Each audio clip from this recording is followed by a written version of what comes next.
de la cetoacidosis, la prevalencia, como también los factores desencadenantes y factores de riesgo para esta, la fisiopatología, las manifestaciones clínicas, el diagnóstico, tratamiento y algunas de las complicaciones.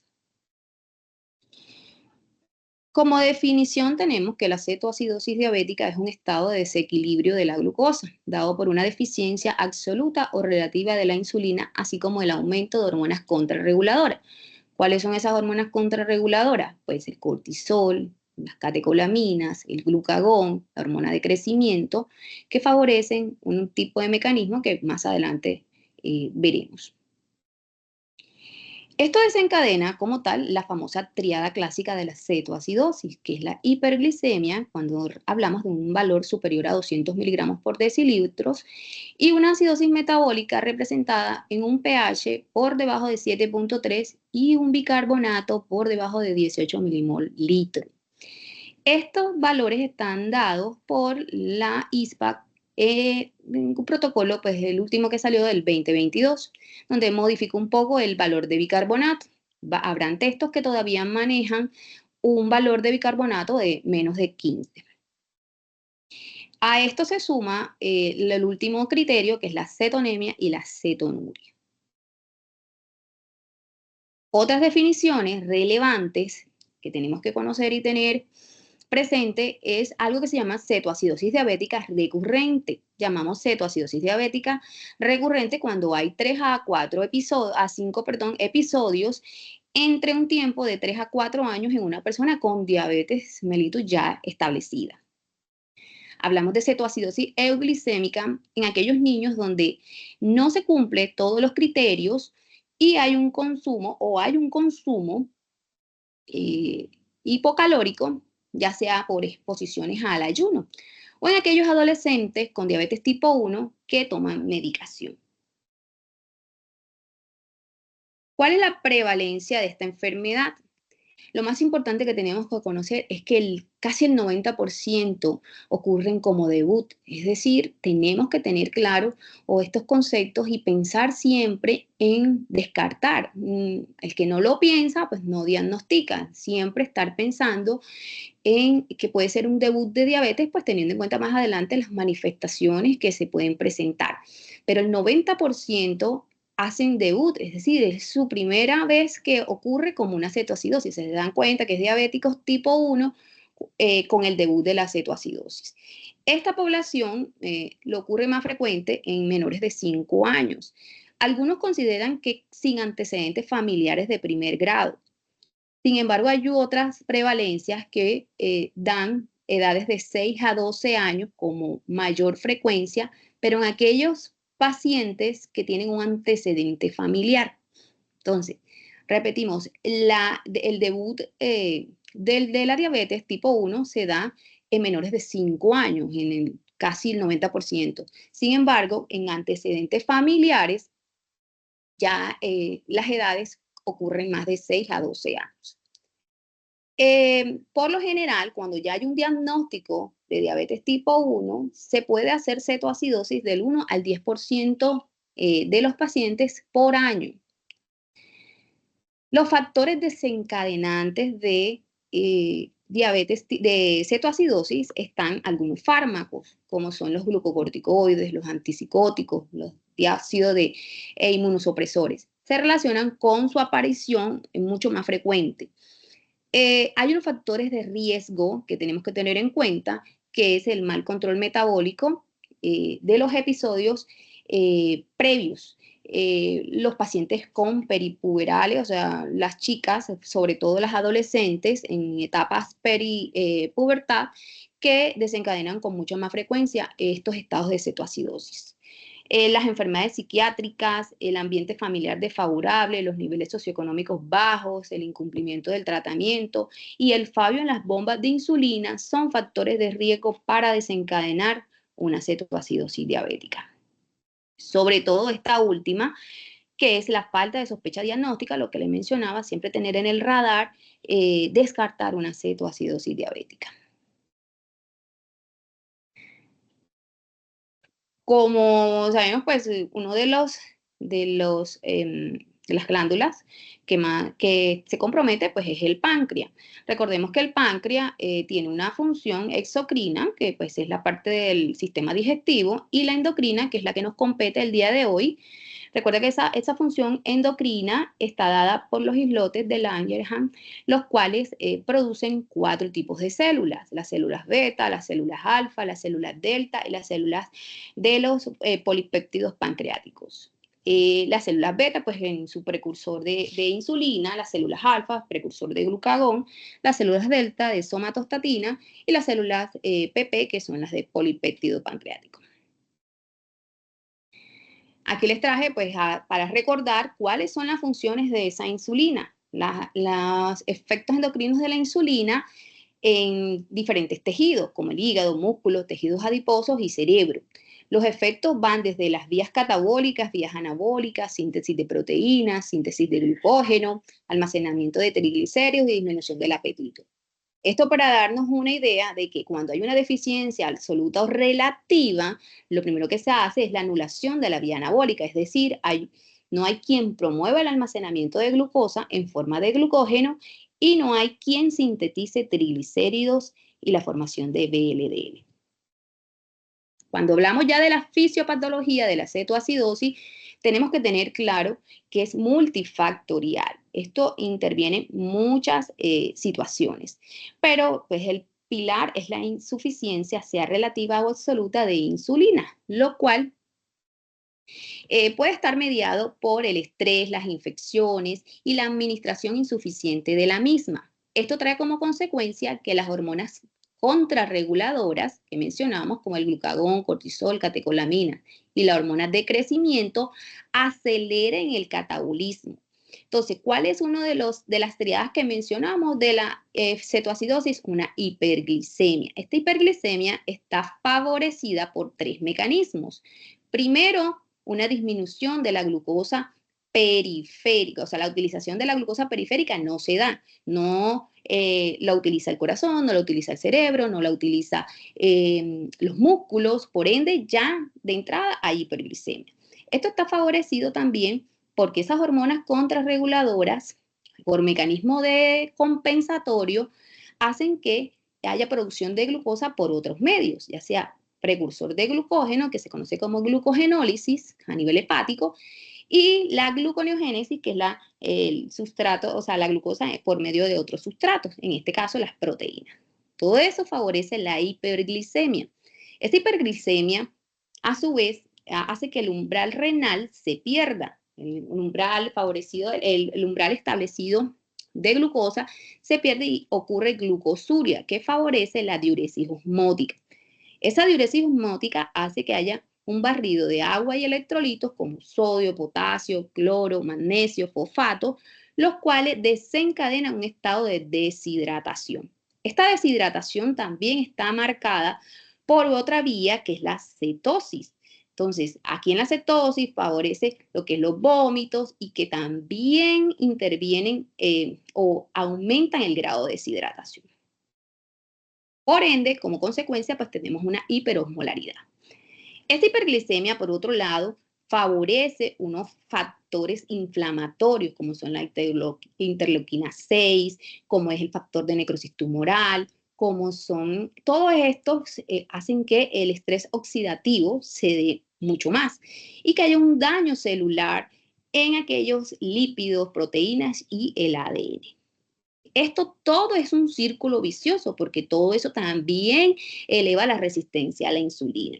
Esa deshidratación hace como efecto una función inadecuada del riñón, afecta la filtración glomerular y ya por ende vamos a tener también hipovolemia y acidosis aún mayor. Por otro lado, esa misma deficiencia de insulina con el aumento de las hormonas contrarreguladoras elevan la lipólisis, lo cual favorece la cetogénesis y la acidosis. Esto simplemente para referirnos pues, a la vía de la lipólisis, donde el sustrato principal son los ácidos grasos no esterificados del tejido adiposo, que por medio de una beta oxidación, donde participa la coenzima A, promueven la formación de acetilcoenzima A a acetoacetilcoenzima A. Esto en vías normales es algo que se da como una oxidación completa. Sin embargo, como hay un mecanismo compensatorio tratando de acelerar todo esto, esas vías o esa oxidación no se da totalmente y hay unas oxidaciones parciales a lo que se conoce como hidroximetilglutaril coenzima A, que a su vez da sustratos como acetoacetato y 3-hidroxibutirato, que son los conocidos cuerpos cetónicos. Este acetoacetato es el causante de esos olores establecidos, frutales, que son características del paciente, que es acetona del diabético. Entonces, de este podemos concluir que pues, por la vía de la lipólisis llevamos a cetogénesis y acidosis metabólica. Esto para referirnos a que es completamente un círculo vicioso. La hiperglicemia, la cetosis llevan a diuresis osmótica, lo cual desencadena un hiperaldosteronismo secundario, una hipocalemia.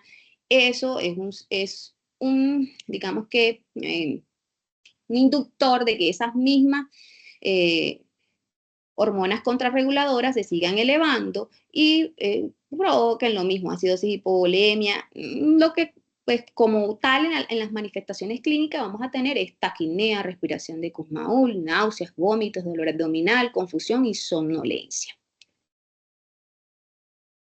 Dentro de las manifestaciones clínicas, por eso tenemos que tener en cuenta cuando hablamos de la prevalencia, que es la falta de diagnóstico temprano. Un paciente con poliuria, polidipsia, pérdida de peso y debilidad debe prender alarmas de estudios de diabetes. Obviamente, dependiendo una historia completa, diríamos si hace parte de una historia familiar o es un debut sin antecedentes. Cuando hablamos de signos de deshidratación o shock hipovolémico, pues vamos a encontrar un paciente con un llenado capilar lento, una pérdida de la turgencia capilar, una taquipnea, mucosa oral seca, ojos hundidos, frialdad, pulsos periféricos débil. Cuando esto ocurre, cuando pues, la deshidratación supera el 10% del grado, pues ya vamos a encontrar que los pulsos no son palpables y que puede haber una hipotensión y una oliguria. En la acidosis, ¿cómo se va a representar clínicamente?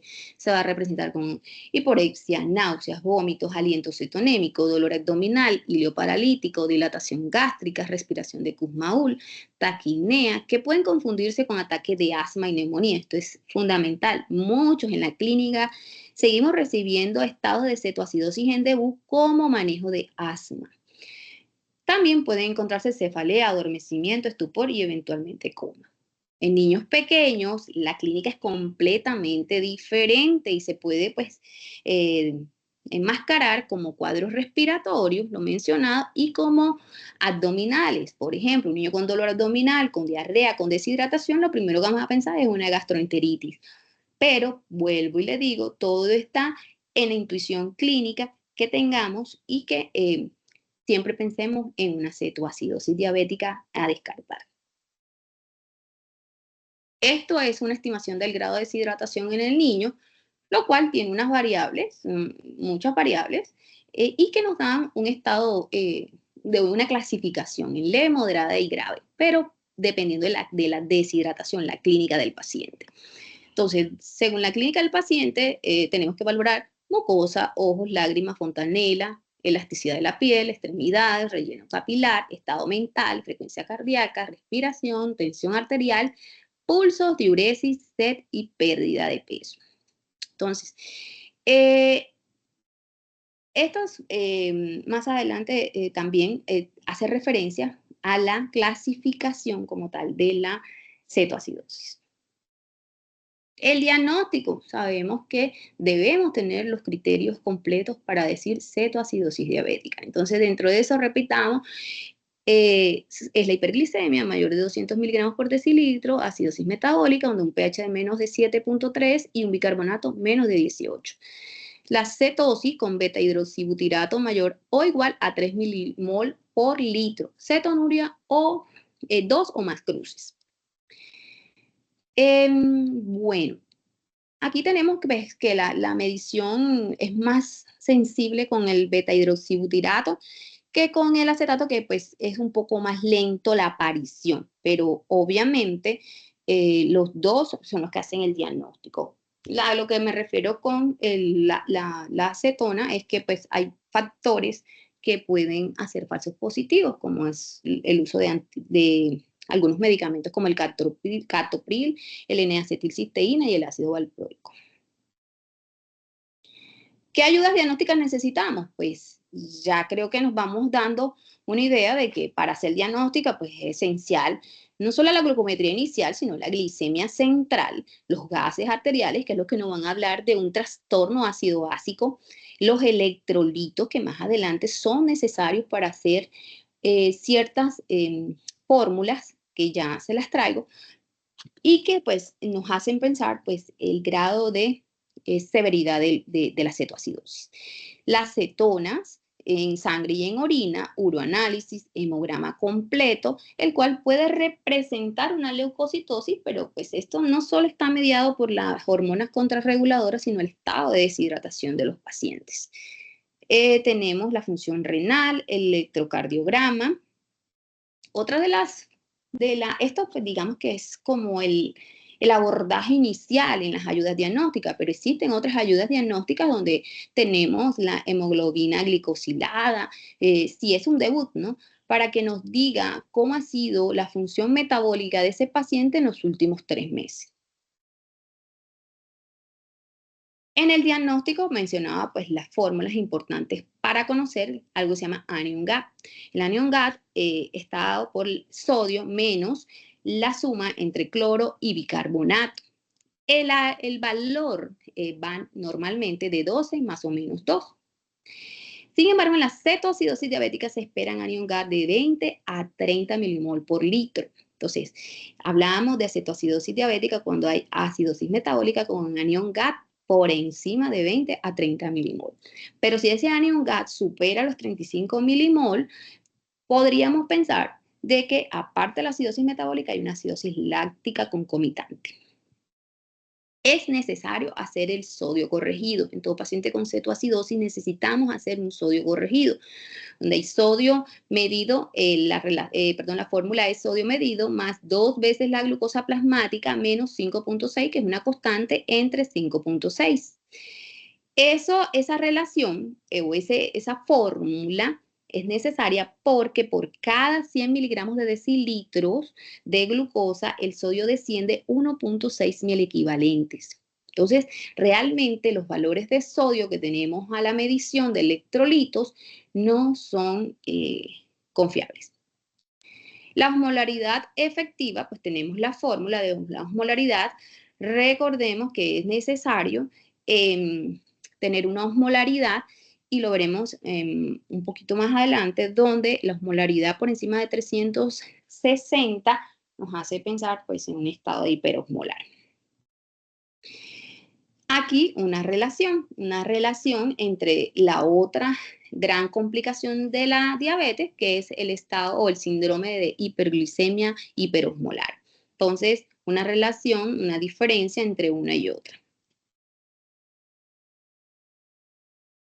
La INPA clasifica la la cetoacidosis en leve, moderada y severa dependiendo de la acidosis metabólica.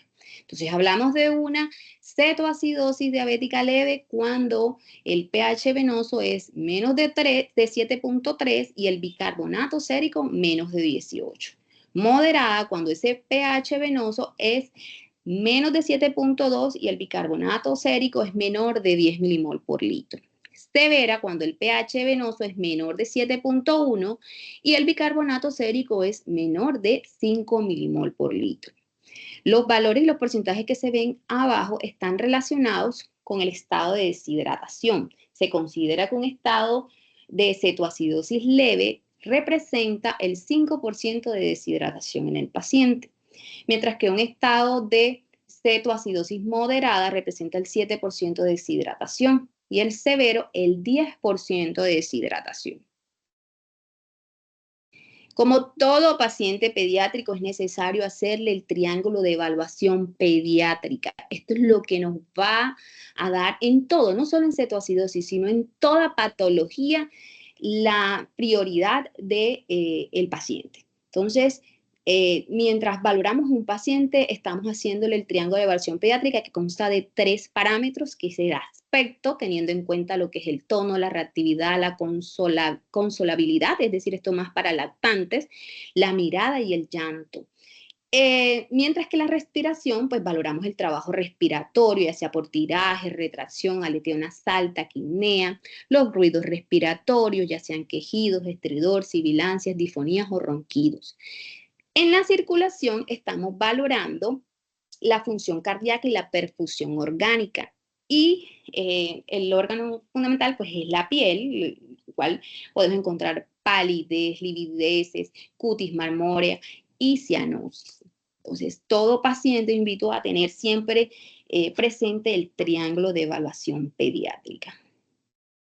El tratamiento. El tratamiento tiene pilares fundamentales. El primero es el aporte adecuado de fluidos en características y cantidad necesarias. Entonces, ¿cuál es el primer objetivo? Corregir la deshidratación de forma lenta en las primeras 48 horas.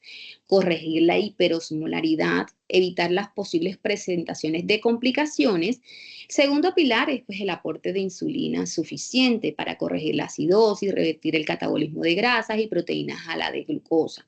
Revertir la hiperglicemia hasta acercar a la normalidad. Entonces, como el primer objetivo va a ser la reposición hídrica, tenemos que restaurar el volumen circulante, reemplazar el déficit de sodio y agua, mejorar la perfusión y filtración glomerular y la eliminación de glucosa y cetonas de la sangre. ¿Qué líquido vamos a utilizar? Son soluciones isotónicas. Las soluciones isotónicas son conocidas como solución salina al 0.9% versus la solución salina al 0.45%. Algunos textos hablamos de isotónicos como también incluyen el lactato de Ringer. Según un estudio que se hizo en la ISPAC, no hubo relación entre no hubo pues una diferencia notoria entre la 0.19 solución salina de 0.9 a 0.45.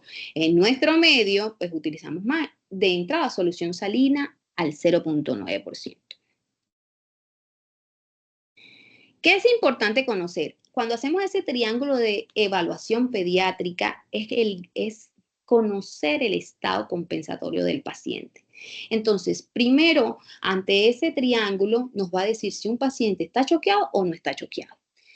Cuando ya sabemos qué líquido vamos a utilizar, cuánto vamos a utilizar inicialmente. Si es un paciente compensado, la solución salina se debe utilizar de 10 a 20 mililitros en infusiones de 20 a 30 minutos. Mientras que si es un paciente descompensado o choqueado, tenemos una carga de volumen de 20 mililitros por kilo de peso, los cuales se deben de pasar de 15 a 20 minutos. ¿Cuál es la recomendación? No pasar inicialmente esas cargas que excedan los 50 mililitros por kilo en las primeras 4 horas. Es decir, si un paciente llegó choqueado, ahora les pongo un ejemplo. Tengan pues presente esto para que comprendan un poco más lo que es el tratamiento. Al calcular el déficit de líquido tenemos que tener claro cuál es el grado de cetoacidosis que tiene el paciente. Entonces hablamos de que la cetoacidosis leve representa el 5% de deshidratación, la cetoacidosis moderada el 7% y la severa el 10%. Esto, pues obviamente, es más un repaso de lo que le había mencionado. Aquí tenemos un ejemplo. Para calcular el déficit de líquido de un paciente tenemos que se puede hacer por medio de 3 fórmulas. El déficit de agua debe ser calculado en 48 horas. Entonces, para tomarlo, podemos utilizar la primera fórmula, que es peso en kilos por 1000, multiplicado por el porcentaje de deshidratación entre 100. Eso se oye complejo, se pierde uno en el intento. Otra de las fórmulas es peso por kilo por 0.05. Esto si tuviéramos un porcentaje de 5%, es decir, una cetoacidosis leve, pero puede ser por 7 o por 10. Entonces, donde variaría es es 0.05 o 0.07 o 0.1. Eso nos da también un aproximado. Sin embargo, la que se ha propuesto últimamente es lo de 50 a 100 cc por kilo de peso, donde 50 representa el 5% de deshidratación, 70 el 7% de deshidratación y 100 el 10% de deshidratación. Creería que es la forma más fácil y práctica de utilizar. Entonces, si ponemos un ejemplo de un paciente con cetoacidosis moderada, donde le vamos a dar el 7% de deshidratación y pesa 30 kilos, el déficit de agua representado en las tres fórmulas darían de esta. Pero pues, para hacerlo simple, 30 por 70 es igual a 2100. ¿Cierto? Si la osmolaridad calculada es de 330 a 360, la hidratación debe hacerse en 36 horas.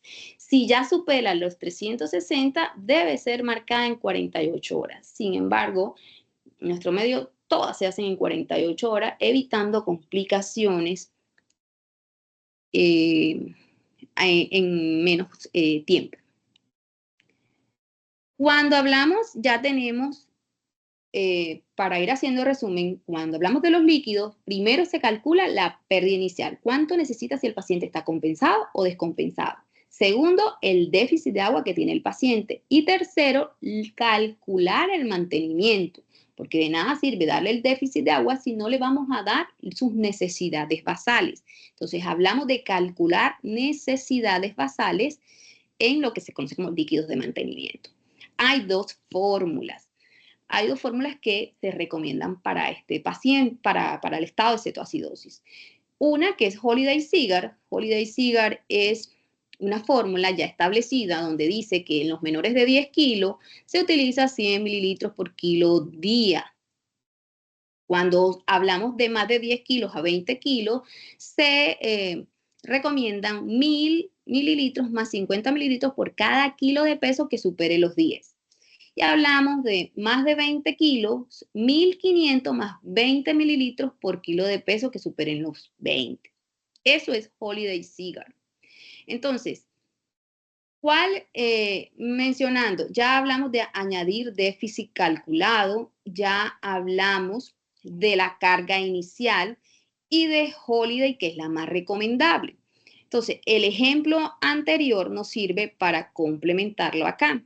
El ejemplo, habíamos hablado de pacientes cetoacidosis de 7% de deshidratación, es decir, una cetoacidosis moderada que pesa 30 kilos, donde Holiday-Seagar para él son 1500 más 200, quiere decir 20 por 10, 200. Esto nos da 1700. Holiday-Seagar dice, calcúlelo por 2, es decir, en 48 horas. Eso nos da 3400 cc. ¿Cierto? Aquí tenemos los 3400 cc basales más lo que calculamos del déficit de agua, que son 2100 cc. En total eso nos da 5500 cc. Pero acá la fórmula dice Holiday-Seagar, añadir déficit calculado y restar la carga inicial.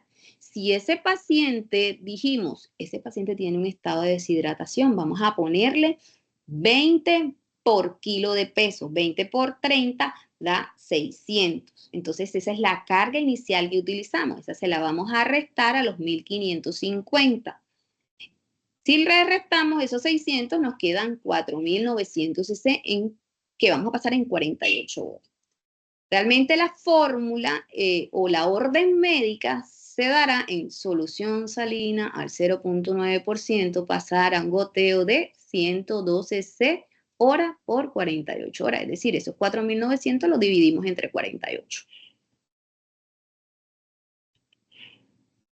Cuando hablamos de sistema de doble bolsa, si bien habíamos hablado del líquido que vamos a utilizar en la solución salina en el inicio, esto es modificable y es dinámico, dependiendo el nivel de glicemia del paciente, de la corrección que se vaya haciendo. Entonces, en los servicios donde contamos con el sistema de doble bolsa, es necesario que en la bolsa A, que es la que se comienza en el 100% de los casos iniciales, se dé solución salina. Es importante tener en cuenta que el valor de potasio inicial debemos de saberlo para poder reponer o no. Cuando ya se modifican esos valores de glicemia, entra la bolsa B en una relación de 500 de suero fisiológico o solución salina al 0,9% más una solución glucosada que puede ser al 5, al 10 o al 50% dependiendo los valores de glucosa.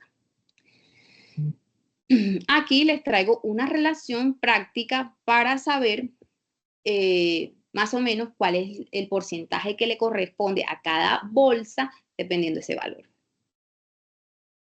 Como les mencioné, el potasio es importante tener el valor antes del inicio de la insulina. No se puede iniciar reposición de insulina sin conocer el valor de potasio, ya que favorece esa hipocalemia el inicio de la insulina. Bueno, dependiendo de los valores, podemos decir de que pues, consideramos un hipocalemia cuando está por debajo de 3,5.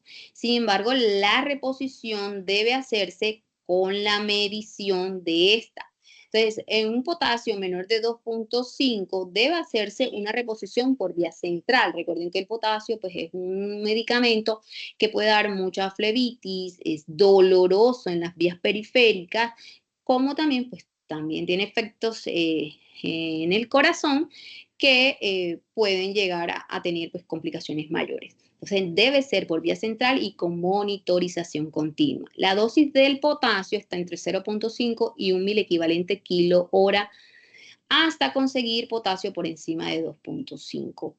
Eso es un valor que si, por ejemplo, tuviésemos un paciente de 30 por 0,5 y eso lo elevamos al quinto o al décimo molar de agua, o sea, lo diluimos en esa cantidad y lo pasamos por vía central.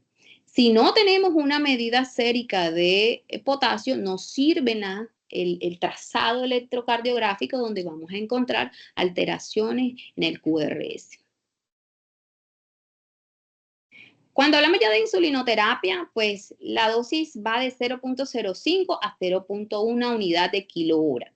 La infusión se hace, es una medida ya establecida de 50 unidades de insulina regular en 50 cc de solución salina, lo cual representa una unidad en 1 mililitro. Esta concentración no debe administrarse en bolos, no debe, pues, es muy dinámico también, es tratando de evitar tampoco llevar al paciente a una hipoglicemia. ¿Cuándo suspendemos la insulina? Pues cuando ya conseguimos mejorar los niveles. Aquí es 7,3 el pH, hubo un error. 7,3 de pH, bicarbonato mayor de 18, que estén ausentes los cuerpos cetónicos y que se cierre la brecha aniónica.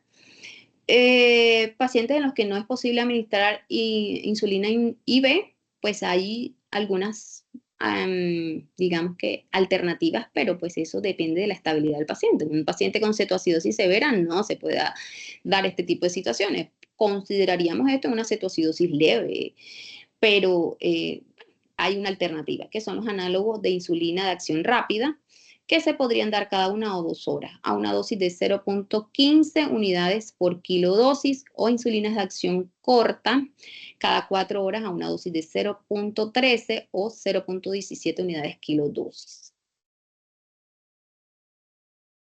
Se debe monitorear no solo clínico, sino bioquímico. Entonces, cada hora, signos vitales, frecuencia cardíaca, frecuencia respiratoria, tensión, vigilancia neurológica, balance de líquidos, insulinas administradas, glucometría, todo esto. Y lo bioquímico, cada 4 horas mínimo debe hacerse electrolitos, glicemia, función renal, gasometría y la concentración de hemoglobina glucosilada.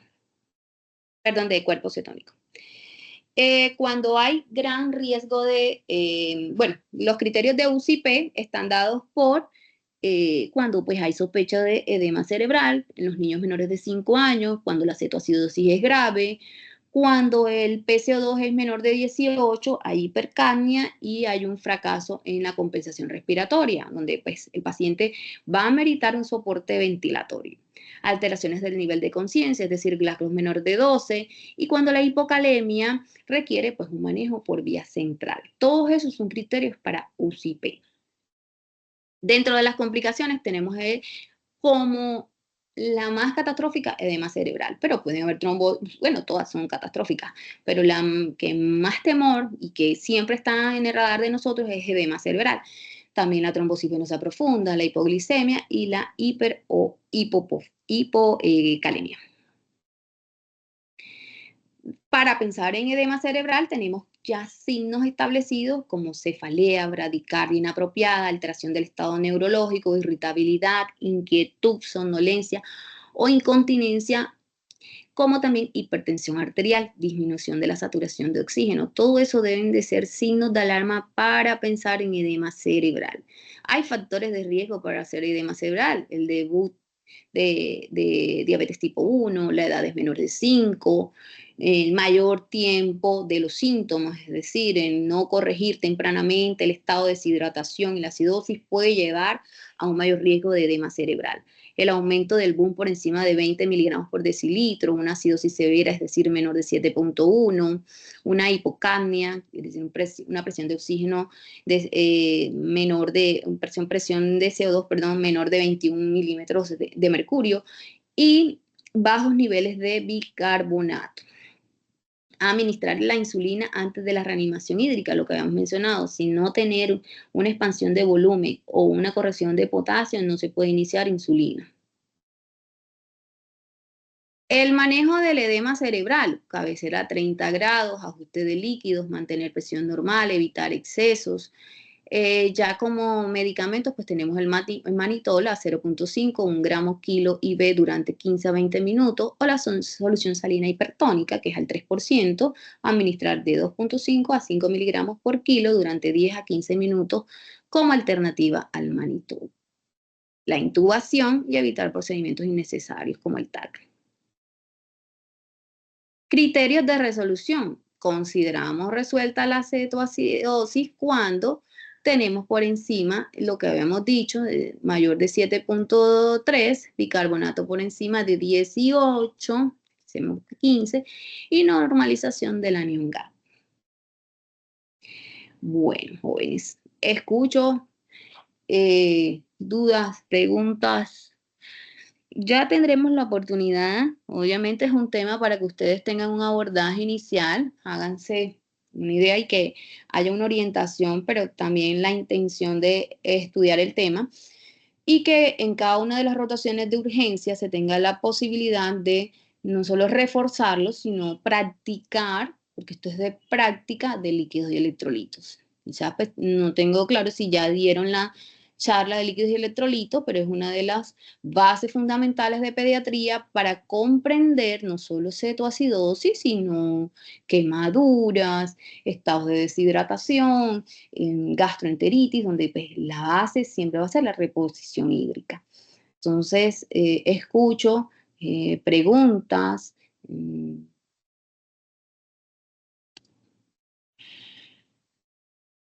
¿Se durmieron?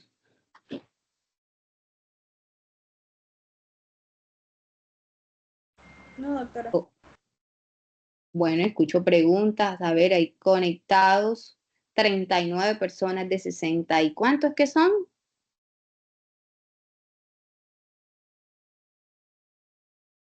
54, doctor. 54 o 64. 54. 39 personas solamente. ¿Alguna pregunta, joven? ¿Algo que no les haya quedado claro? Estoy atenta, doctora, no entendí nada de los líquidos. Doctora, repita esto. Es el momento, jóvenes.